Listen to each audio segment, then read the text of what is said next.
थन, गादी में सूजन, थनैला। यदि आपके पशु में इस तरह की यदि दिखते, अब जो फील्ड के अंदर सबसे ज़्यादातर पशु में देखने को मिल रही है कि थन के अंदर स्वेलिंग है, सूजन है, अड्डर में भी स्वेलिंग है या सूजन है, यानी गादी में भी सूजन हो, थन के अंदर भी यदि सूजन हो, या उसमें थन से दूध कम आ रहा है, मिल्क डाउन हो गया है, या किसी तरह के दूध के अंदर रंग परिवर्तन हो रहा है, साथ में दूध के साथ यदि कहीं पर यदि छींचड़े भी आ रहे हैं, तो उस स्थिति में आप उनका इलाज कैसे कर सकते हैं, वह भी बिना किसी इंजेक्शन के द्वारा। आप आसानी से इस तरह की स्थिति यदि पशु में हो जाती है तो आप कैसे इलाज किया जा सकता है, क्या देना चाहिए, आज की वीडियो के अंदर मैं आपको बताऊंगा। साथ में आप अपने पशु में घर पर भी कुछ इस तरह की चीज़ें दे करके आप अपने पशुओं को आसानी से ठीक कर सकते हैं। वीडियो जरूर लंबी हो सकती है, लेकिन स्किप करके मत देखना, पूरा देखना। इस चैनल पर अभी नया है या पहली बार जुड़े हैं तो पहली बार चैनल को सब्सक्राइब कर लें, साथ में बेल आइकन ऑल वाला ऑप्शन दबाएं। आते ही वीडियो को आप लाइक कर दिया करें और दोस्तों के साथ शेयर जरूर किया करें, ताकि इस चैनल की वीडियो आपको हर समय ऐसे ही मिलती रहे। देखो, यदि आपकी गाय भैंस के थन के अंदर सूजन है, स्वेलिंग है, थन से दूध कम आ रहा है, चाहे एक थन से दूध कम आ रहा हो, चाहे दो थन से या चारों थन से दूध कम आ रहा हो, या जैसे यदि आपके पशु के थन के अंदर इस तरह से लग रहा है कि बहुत ही ज़्यादा हाथ टच ही नहीं करने देता है, टांगे उठा रहा है, तो उस तरह के केस के अंदर भी आप उनका उपयोग पशुओं में करवा सकते हैं। साथ साथ गुड़ जरूर आप अपने पशु को देना है।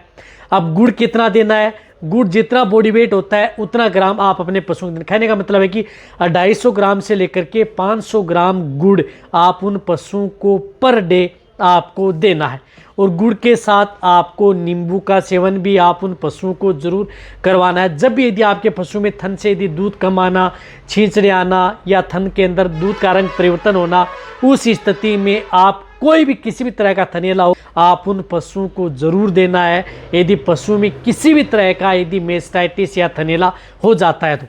और जो भी मैं आपको बताऊंगा वह यदि आपके पशु में किसी भी तरह के थन से संबंधित कोई भी दिक्कत है तो उस स्थिति में आप उनका उपयोग आप सपोर्ट थेरेपी के तौर पर कर सकते हैं। तो ये जो चीज़ें हैं जो ये आपको मैंने बताई है घर पर आपको करनी है आप अपने पशु में। इनके साथ साथ आपको उपयोग करना है एक जिस तरह से ये आती है कोर्टालाइफ प्लस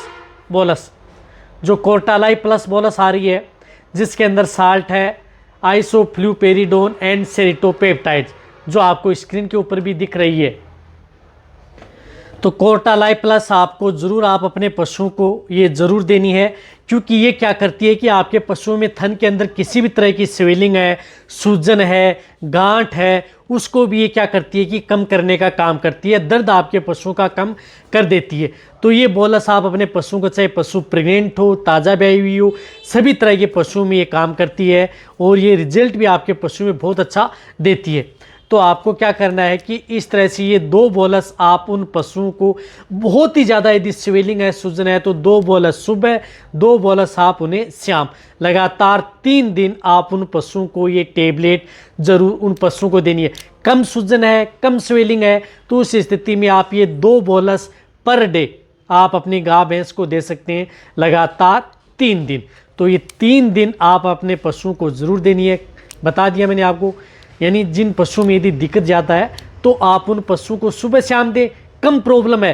तो उस स्थिति में दिन में एक बार ये बोलस उन पशुओं को कोर्टालाइफ प्लस दे सकते हैं, जो कि सभी तरह के पशुओं के लिए सेफ रहती है। और किसी भी तरह के थन से संबंधित यदि कोई दिक्कत है, सूजन है, स्वेलिंग है, इन्फ्लामेशन है, दर्द कर रही है, थन के हाथ को नहीं लगाने दे रही है, टच करने नहीं दे रही है, सभी में आप इनका उपयोग कर सकते हैं और आपका पशु बहुत ही जल्दी स्वेलिंग, सूजन है वह दूर हो जाएगी।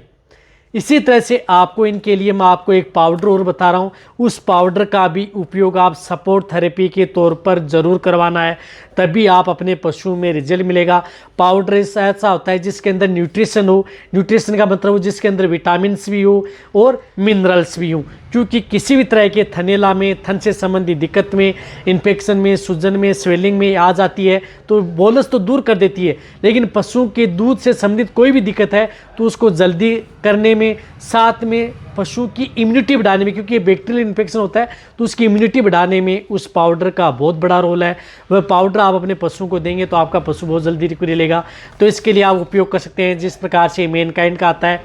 मेस्टाफास्ट, जो आपको दिख रहा है मेस्टाफास्ट पाउडर,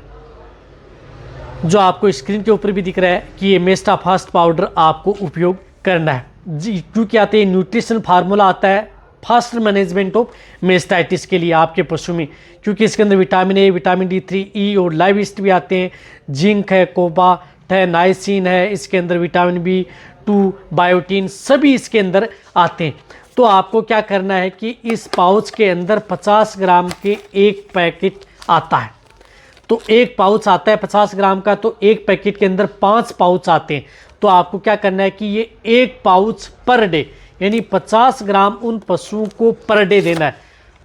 और लगातार 5 दिन, यानी 50 ग्राम आपको पर डे लगातार 5 दिन आपको देना है। एक और मैं आपको पहले ही बताना चाहता हूँ कि जो ये मेस्टाफास्ट पाउडर दे रहे हैं, ये इसके अंदर बहुत ही ज़्यादा सुगंध आती है, बहुत ही ज़्यादा इस तरह की स्मेल आती है, जिसकी वजह से कई बार पशु नहीं खा पाता है। तो आपको क्या करना है कि इस पाउडर को किसी में पानी के साथ घोल लेना है और डायरेक्ट आप उन पशु को खिला देना है। वैसे यदि आप बाण दाना मिश्रण में देते हैं तो कई पशु हैं इनको खाते नहीं है, कई पशु तो खा लेते हैं लेकिन कई पशु नहीं खाते हैं। नहीं खाते हैं तो आपको क्या करना है कि थोड़ी मात्रा में उसको ट्राई करना है, खा लेता तो ठीक है, नहीं खाता है तो पानी के साथ घोल करके आप उन पशुओं को पर डे दे दें, लगातार 5 दिन ये पाउडर दे दें। मैं कह रहा हूँ कि आपके पशु में बहुत ही जल्दी आराम ये मिल जाएगा। तो जो मैंने बताया कि एक तो नींबू है, गुड़ है, वह आपको साथ में उपयोग करना है, साथ में आपको मेस्टाफास्ट पाउडर और आपको कोटालाइफ प्लस, ये 3-4 चीज़ें आप अपने पशुओं किसी भी तरह का यदि थनैला हो जाता है तो उस स्थिति में आपको शुरुआती स्टेज में आप अपने घर पर ये चीज़ें आप अपने पशुओं को दे करके उन पशुओं को बहुत जल्दी आप ठीक कर सकते हैं बिना किसी इंजेक्शन के। बाद में पता है कि मेस्टाइटिस है, बैक्टीरियल इन्फेक्शन है, वह ज़्यादा खराब हो जाता है, तो उस स्थिति में इंजेक्शन के बिना कभी भी जो थनैला है वह ठीक ही नहीं हो पाता है। तो लास्ट में तो पता ही आपको इंजेक्टेबल ट्रीटमेंट करके उन पशुओं को ठीक किया जाता है। तो वह लास्ट का हथियार आपका वेटेरिनरियन डिसाइड करता है कि उसमें कौन सी किस तरह के इंजेक्शन लगाए जाते हैं। तो वीडियो जितना हो सकता है शेयर करें, इसी तरह से आप मेरी वीडियो देखते रहें। थैंक्स।